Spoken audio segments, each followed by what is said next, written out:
माननीय मुख्यमंत्री जी ने परसों घोषणा किया या कल घोषणा किया कि वो मध्य प्रदेश में कॉमन सिविल कोड लागू करने के लिए एक कमेटी बनाने जा रहे हैं। आज वो एक पौधारोपण करने गए थे। उसी पौधारोपण में मेरी उनकी मुलाकात हुई तो बोले अश्विनी जी आप आए हैं तो 10 मिनट जरा इस पर ज़रूर बोल दीजिएगा। मेरा टाइम पूरा हो चुका है, मुझे लगता है 2:15 किसी से मिलना भी था, लेकिन अब कहाँ अंशुल जी कहाँ गए?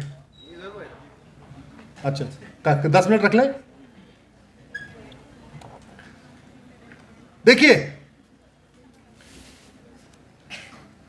भारत में संविधान है, संविधान का मतलब समान विधान। तो जब संविधान है तो अगर मेरी 4 बेटियां हैं और एक बेटी एक्स से शादी करे, दूसरी बेटी वाई से करे, तीसरी बेटी जेड से करे, तो उसके सिविल राइट और ह्यूमन राइट तो नहीं बदलने चाहिए ना। सेकुलरिज्म और पर्सनल लॉ ये नदी के 2 किनारे हैं।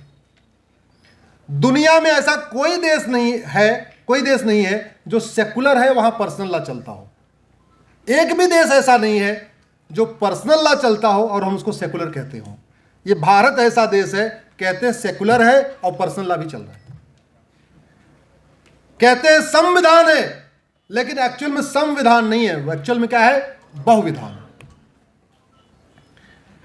इस लड़के लड़की की शादी की उम्र हिंदू जैन बौद्ध सिख में 18 और 21 है। लड़की की शादी की उम्र कितनी है? 18, लड़के की, लेकिन हमारी अभी नहीं हुई।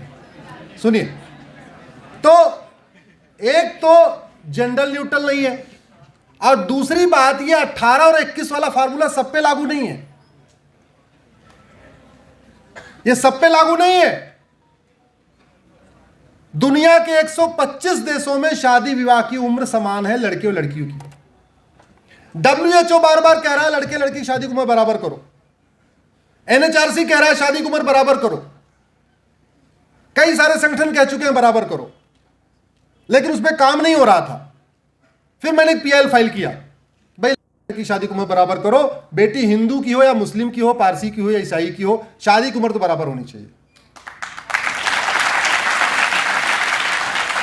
उस पे नोटिस हो गया। फिर एक जोधपुर हाई कोर्ट में PIL फाइल हुई, उस पे नोटिस हो गया। फिर मैं दोनों PIL को सुप्रीम कोर्ट लाया, सुप्रीम कोर्ट ने नोटिस कर दिया। फिर केंद्र सरकार ने जया जेटली कमेटी बनाई। जया जेटली कमेटी ने कहा कि हाँ होना चाहिए। संसद में बिल पेश हो गया है, अभी पास नहीं हुआ है, अभी बिल स्टैंडिंग कमेटी को गया है। आने वाले टाइम में लड़के और लड़की की शादी की उम्र बराबर हो जाएगी। लेकिन आप ये बताओ, इस लड़के लड़की की शादी की उम्र बराबर करने में हिंदू जैन बौद्ध सिख को कोई फायदा है क्या? है कोई फायदा? अरे वहां पहले 18 थी, 18 से ज्यादा 20 हो जाएगी, 2 साल और बढ़ जाएगी। इसका सबसे जो ज्यादा बेनिफिट मिलेगा हमारी मुस्लिम बेटियों को मिलेगा। जब शादी की उम्र बराबर होगी तो जो सबसे ज्यादा बेनिफिट मिलेगा, क्योंकि उनकी अभी 9 साल में भी शादी की जा सकती है, तो फायदा किसको हुआ? दूसरा, कॉमन सिविल कोड होता कैसे, मैं आपको अच्छा एक लेमैन की भाषा में बताता हूं। ये मेरा हाथ देखो जरा, 5 उंगलियां हैं। कॉमन सिविल कोड में 5 एलिमेंट होते हैं। पहला, लड़के लड़की की शादी की उम्र बराबर होना चाहिए। दूसरा, तलाक का तरीका एक होना चाहिए। चौथा, गुजारा भत्ता सबको बराबर मिलना चाहिए। 5वां, विरासत वसीयत सबको बराबर होना चाहिए। और 5वां, गोद लेने का अधिकार, भरण पोषण का अधिकार सबको मिलना चाहिए। तो अगर कॉमन सिविल कोड या यूनिफॉर्म सिविल कोड आपकी लाइफ में एंट्री तब करता है जब आपकी शादी विवाह की बातचीत होती है। जब शादी विवाह की बातचीत तो पहली बात यही होती है, भाई लड़का कितने साल का है, लड़की कितने साल की है, पहला शब्द यही होता है। तो वहां आप कॉमन सिविल कोड आपकी लाइफ में एंट्री करता है। अगर सब कुछ बढ़िया चल गया तो कॉमन सिविल कोड का काम खत्म। लेकिन अगर सब कुछ ठीक नहीं चला तो यह हुआ भाई तलाक होगा। अब तलाक होगा तो कैसे होगा? मौखिक होगा, लिखित में होगा, पंचायत से होगा, कोर्ट के जरिए होगा, व्हाट्सएप पे होगा, SMS से जो होगा, टेलीग्राम से होगा, ईमेल से जो होगा, कुरियर से होगा, चिट्ठी से होगा, अंतर्देशी से होगा। हम कहते हैं भारत में संविधान है, दुर्भाग्य देखिए आप, ट्रिपल तलाक तो खत्म हो गया, लेकिन 5 तरीके की वैसे ही और तलाक जो कुरियर से होते हैं, एसएमएस से होते हैं, एसएमएस पोस्ट ऑफिस से होते हैं, ईमेल से होते हैं, बाकी तरीके से होते हैं, 5 और चल रहे हैं। तलाक हसन, तलाक अहसन, तलाक बाइन, तलाक किनाया, तलाक सुन्नत। अब जब कॉमन सिविल कोड आएगा तो तलाक सबका कोर्ट के जरिए होगा। इसका फायदा हिंदू, जैन, बौद्ध, सिख को कुछ हुआ क्या? सबसे ज्यादा फायदा किसको मिला? क्योंकि मुस्लिम बेटियों का जो ईमेल कुरियर के जरिए तलाक हो रहा है ये बंद होगा। सबका तलाक कैसे होगा? कोर्ट के जरिए होगा। उनको सिक्योरिटी रहेगी। अभी उनके दिमाग में जो टेंशन रहता है, घबराहट रहती है कि रोटी जल गई तो कहीं गड़बड़ न हो जाए, नमक ज्यादा हो गया तो गड़बड़ न हो जाए, मायके जाना है, पापा से मिलना है, नाराज हो गए, कहीं घर में है वहीं ईमेल कर दिया, एसएमएस कर दिया, व्हाट्सएप कर दिया।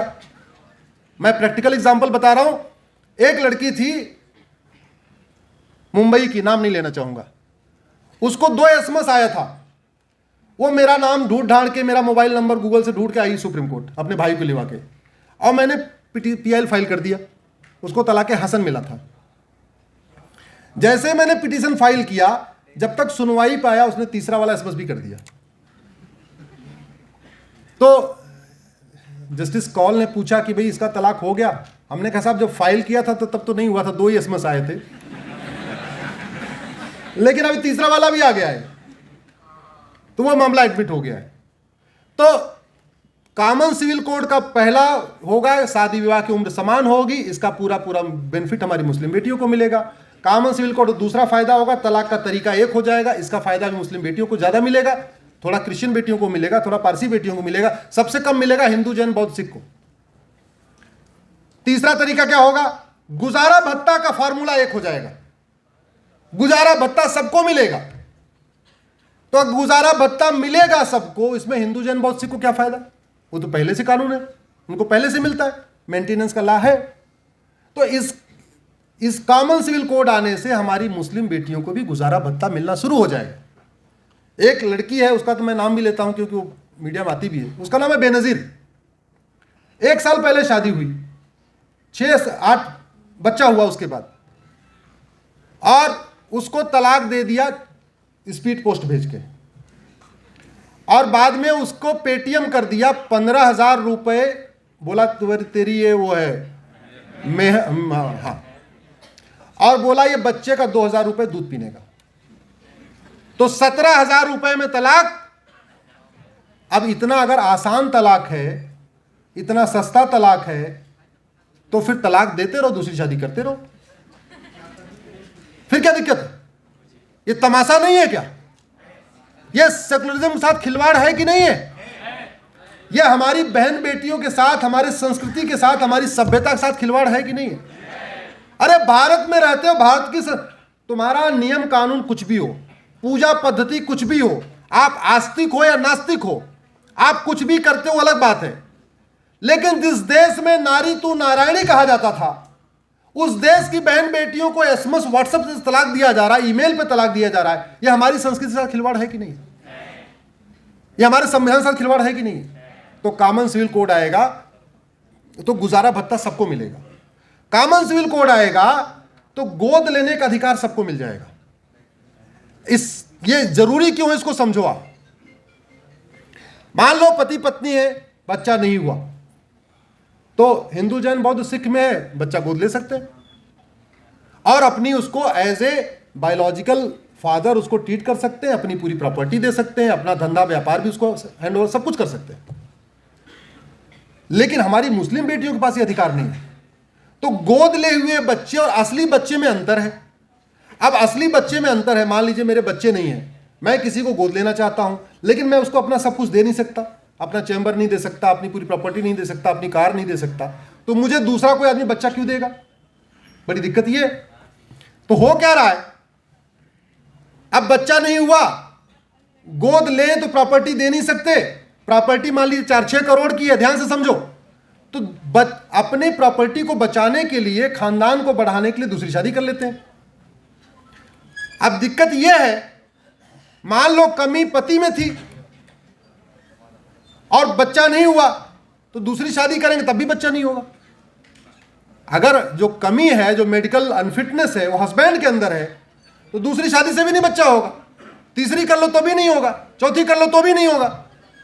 तो पता चला 2-3 शादियां हो गई, बच्चे नहीं हुआ, सौतन आ गई, बच्चा नहीं हुआ। इसलिए मैंने जब कॉमन सिविल कोड आएगा तो गोद लेने का अधिकार, भरण पोषण का अधिकार सबको मिलेगा। कॉमन सिविल कोड आएगा, प्रॉपर्टी का राइट सबको मिल जाएगा। सबको से मतलब हिंदू, जैन, बौद्ध, सिख में पहले ही है। भरण पोषण का अधिकार हिंदू, जैन, बौद्ध, सिख में पहले ही है। तो कॉमन सिविल कोड आने से अगर आप लोग खुश हो रहे हैं कि बहुत बड़ा कुछ होने वाला है, तो ध्यान रखिए आपको कोई इसमें बेनिफिट नहीं होने वाला। लेकिन कॉमन सिविल कोड आने से कम एक देश एक कानून हो जाएगा। तो देश की संस्कृति के हिसाब से, देश की सभ्यता के हिसाब से देश की सभी बहन बेटियों को बराबर सम्मान मिलेगा। इसलिए हम लड़ाई लड़ रहे हैं। और दुर्भाग्य आप देखिए, जो हिंदू हैं वो कॉमन सिविल कोड चाहते हैं जहां जिनको कोई फायदा नहीं है, और मुस्लिम नेता जहां मुस्लिम बेटियों को ही सारा फायदा होना, वो विरोध कर रहे हैं। ओवैसी साहब विरोध कर रहे हैं, मैं सुप्रीम कोर्ट में लड़ रहा हूं कॉमन सिविल कोड के लिए। तो कॉमन सिविल कोड के लिए मैंने सुप्रीम कोर्ट में 5 PIL किया। आप गूगल करिएगा, uniform civil code Ashwini Upadhyay. पहली PIL मैंने किया, शादी विवाह की उम्र बराबर करो, वो एडमिट हो गई। फिर मैंने दूसरी PIL किया, गुजारा भत्ता सबको दो, वो एडमिट हो गई। फिर तीसरी मैंने किया, तलाक का तरीका सबका एक करो, वो एडमिट हो गई। फिर चौथी मैंने किया, गोद लेने का अधिकार, भरण पोषण का अधिकार सबको दे दो, वो भी एडमिट हो गई। फिर मैंने 5वीं किया, विरासत का अधिकार, वसीयत का अधिकार, प्रॉपर्टी का राइट सबको दे दो, वो भी एडमिट हो गई। उन 5 को आप मर्ज कर दीजिए तो ये क्या बन गया? Common civil. अब मैं आप लोगों से आग्रह करता हूं, इसके लिए आवाज उठाइए। समाधान 2 जगह पे होगा, ना समाधान संसद और, जोर से बोलिए, समाधान कहां होगा? संसद और इनको जगाने का तरीका,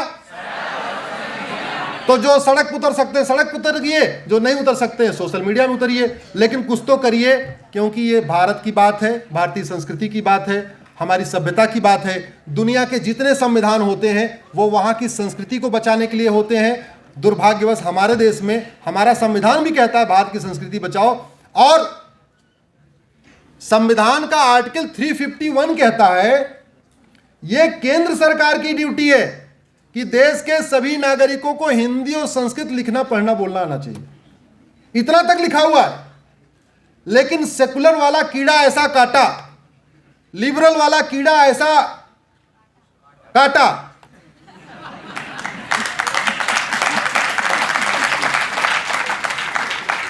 कि संविधान को ही भूल गए। जिस संविधान की कसम खाते हैं, संविधान का पालन करूंगा, संविधान के अनुसार कार्य करूंगा, समता समरसता की बात करूंगा, गरीबों का उत्थान करूंगा, गरीबी हटाऊंगा, बेरोजगारी हटाऊंगा, कुपोषण हटाऊंगा, प्रदूषण हटाऊंगा, पता नहीं क्या क्या हटाऊंगा। लेकिन समान शिक्षा पे चर्चा नहीं करेंगे, समान नागरिक संहिता पे नहीं करेंगे, घुसपैठ नियंत्रण की बात नहीं करेंगे, धर्मांतरण की बात नहीं करेंगे, जनसंख्या की बात नहीं करेंगे। तो मैं अपनी बात, समय काफी हो चुका है, अपनी बात अभी कंप्लीट करता हूं। और अगर कुछ सवाल होगा, सवाल का समय मेरे समझ से तो है नहीं, फिर भी अंशुल जी अगर चाहेंगे तो सवाल ले लेंगे। ठीक।